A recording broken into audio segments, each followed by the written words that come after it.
Welcome to the Inspiration Contagion podcast, where we spread inspiration one story at a time. I am your host, Holly Jean Jackson. Each episode spotlights and interviews one transformational leader, their stories, and their advice for how you too can lead yourself and others through inspiration. Welcome to episode 26 of the Inspiration Contagion podcast. Today's guest is Susan James. Susan is a self-discovery trainer. In 2002, she and her partner co-founded the Self-Discovery Group, LLC. They and their team of licensed self-discovery trainers and coaches train visionary and ambitious people who are committed to fulfilling their limitless potential. The self-discovery life mastery process is a very simple yet highly effective strategy made up of experiential and practical techniques that support people to manage themselves in today's fast-paced world and to develop the skills to live life more deliberately. These are the skills of the future that guarantee your true success. Their definition of true success is effectiveness plus well-being. With that, welcome, Susan. Well, thank you, Holly. I appreciate this opportunity to share what I believe is the most important thing in life. Why don't you begin by telling us a little bit more about yourself and your background? In 1981, my boyfriend at the time, who became my business partner, he and I moved to California. We had heard about this American dream. And being an entrepreneur, my parents were entrepreneurs, as were his. We had this desire to find this American dream. And we heard that California was the place to find it. Now, what happened was that within 2 years, we had started our first company, which was importing chocolates from Belgium. He was Belgian. And then within another 2 or 3 years, we had purchased a business in the Palm Springs area, a bakery, a European bakery. We had no clue what we were doing, but we were just so fired up and we were just so committed to finding this dream that we just kept working and working and working. And then around 1989, I woke up one morning and the bakery was gone. The chocolate company was pretty much gone. The relationship was over and I was personally bankrupt. So it felt more like an effing nightmare, the American nightmare. So having spent a few months really reflecting on what seemed to be this most devastating experience, what happened was that I began to awaken and I began to realize that, wow, maybe I've been looking in the wrong place. And now I look back and it really was the best thing that ever happened to me because it was really showed me what it was that really is important in life. And it's not what's outside of me. I realized that it's what's inside of me that makes an impact. And the thing that happens to you in life, it's not what happens to you that's the issue, it's how you feel about it. I do sort of believe that what's happening right now in the world is very much like what happened to me in 1989. That wake-up call to go like, well, hang on, what's really important in life? And I believe, and I've heard some amazing stories of families that are spending time together that just didn't do that before they had to.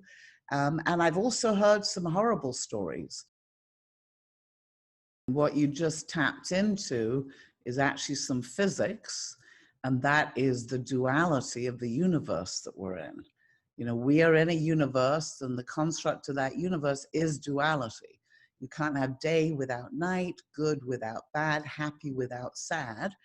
We have a saying that people fail their way to success because it's only in experiencing failure that you can move past it. It's like in any scenario, when there's an emergency, certain people step up and they thrive, and certain people implode, and they're very challenged. I believe that what is happening is we are coming to the end of the information age. Now, 15, 20 years ago, information was king. And the person who had the most information was the one who was really running the show.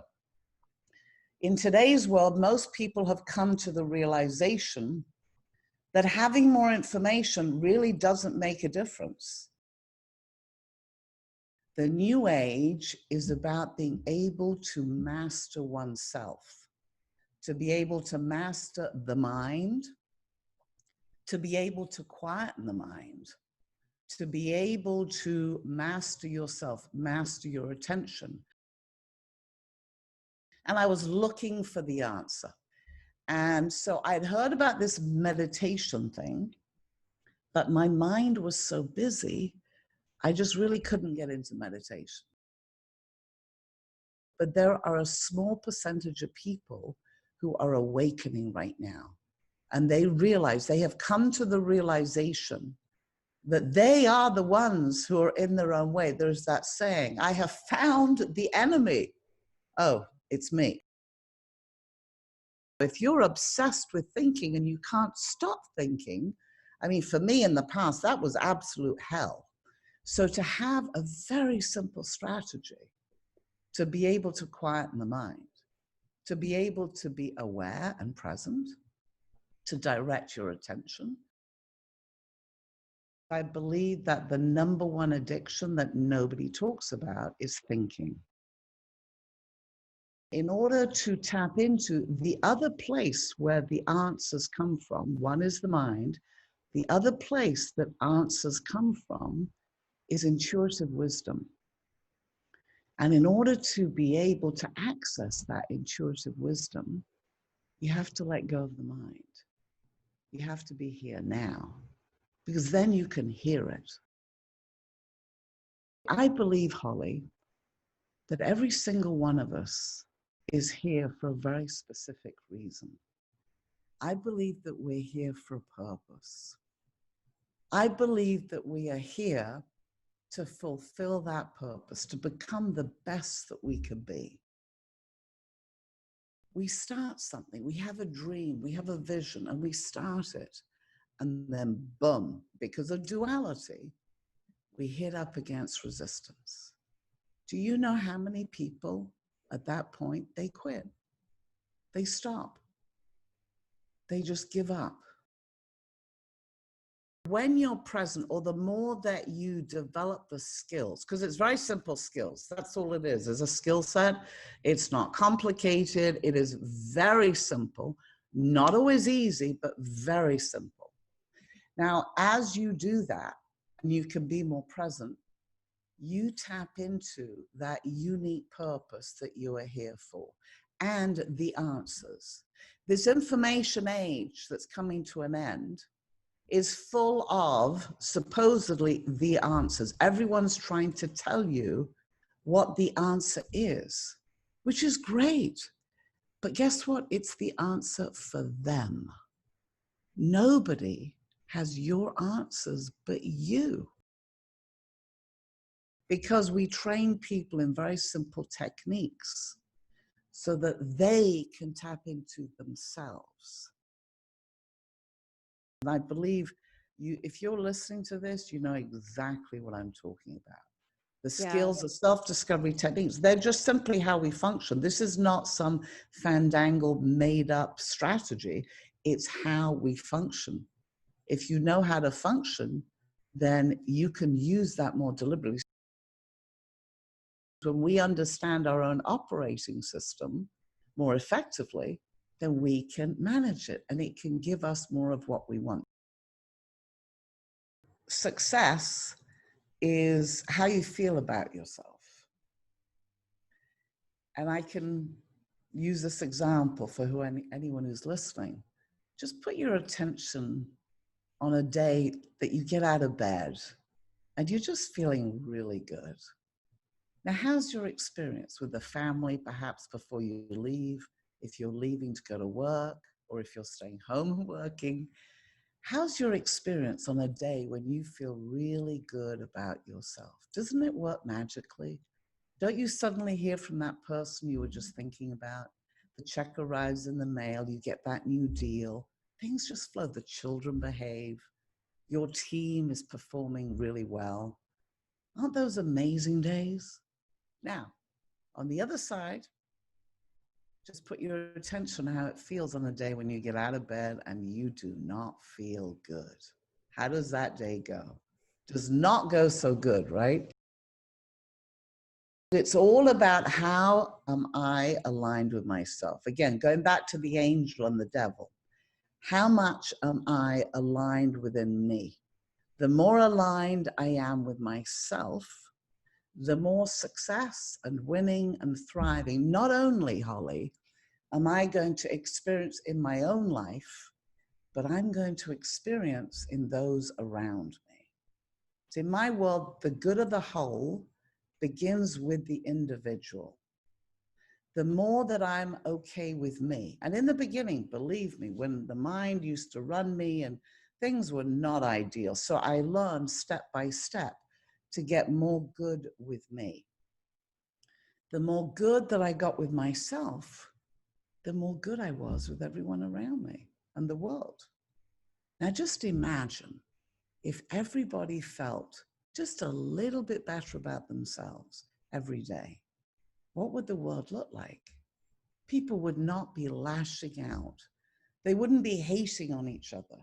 Because that's all that's happening, Holly, is that when you get upset about something, when somebody says something, and it doesn't really matter, it does not matter who says it.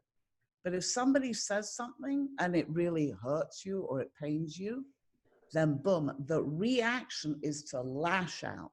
That's just how we function as human beings. Or we implode.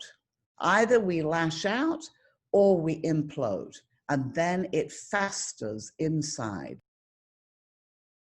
My point is that the more you master yourself, the more you understand how you function as a human being, the more that you live deliberately, the more you shape and form your reality to be the way that it is, the more you can put your attention on doing the same for others. But it all starts here. What I didn't get was that working harder at something that doesn't work doesn't make it work better. It was like trying to put a round peg into a square hole. So looking back on it, it was an absolute nightmare. Now, if something happens that is not ideal, then I look at it as an opportunity. I believe, Holly, that every single problem that exists in humanity has been created so we can find a solution. And I believe that never before have we had more amazing ideas, just incredible solutions. Now, the challenge is someone can have the best solution in the world to world hunger, to water issues, to, whatever it is that's going on in the world. But if they don't have that belief in themselves, then they cannot get the word out. So having a wonderful idea is great, but you've got to be able to match it in order for it to get out there. So going back to the well-being and what I define success as, I define success as effectiveness plus well-being.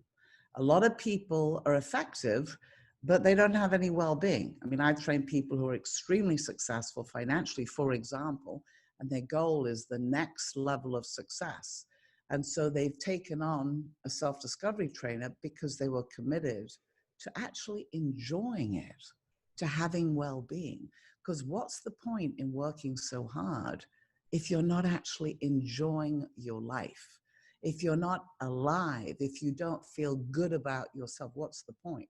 So being able to have effectiveness and marry it with well-being in my world is the perfect formula. That is what we call true success. There are people who have well-being, but they can't get the job done. So having an integration of the two, which actually ultimately means an integration of the masculine and the feminine forces, which again goes back to duality, then I believe that is the ideal. Because of duality, in order to get to tomorrow, we have to go through tonight.